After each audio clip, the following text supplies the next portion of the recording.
Alam kong nariyan ka. Buksan naman ang iyong bintana.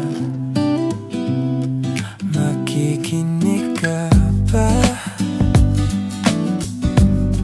Para sa'yo itong harana.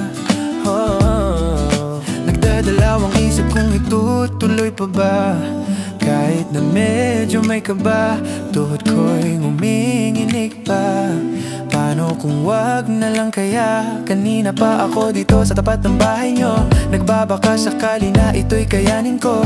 Meron kasi akong nasulat na para sa'yo. Pwede ba pakinggan mo at sana maibigan mo ang awit ko pati ako? Hayaan mo akong iparamdam sa'yo ang pagmamahal ko, gamit ang harang sulat ko sa'yo. Ano ka? Buksan naman ang iyong bintana.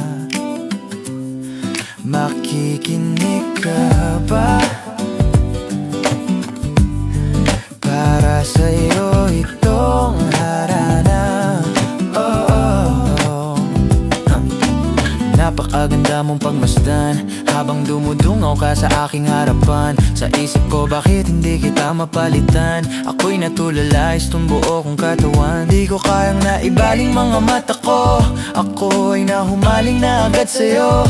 Feeling ko kasi tayo ay pinagtagpo ng tadhana na sadyang talagang mapaglaro. Mundo ko'y biglang nagkakulay, kulay kabuhay. Isang tingin mo lang ako'y hulog sa hukay.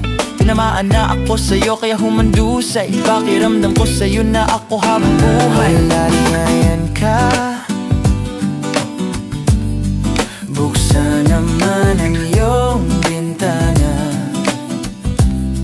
Makikinig ka ba? Para sa'yo itong harana. Paano ko ba to sisimulan? Kasi mukhang kapag kinantahan kita, pagtawanan mo lang. Baka hindi mo ako pansinin at pagbuksan. Natatakot lang naman ako na magmukhang timang. Kasi sa panahon ngayon ay bibihira nang makita yung haranahin sa tapat ng bahay awitan. Pero ako'y iba, maliman ito sa mata nila. Mahalaga mapangiti kita. Ang ako'y mahalin mo rin, at ulat ng bagay sabay natin lasapin. Kaso paano nga ba natin yung gagawin? Kung pinto nga ng bahay nyo di ko kayang katukirin. Buksan naman ang iyong bintana. Makikinig ka ba? Para sa'yo itong harana. Yeah, yeah, yeah. Da-da-da,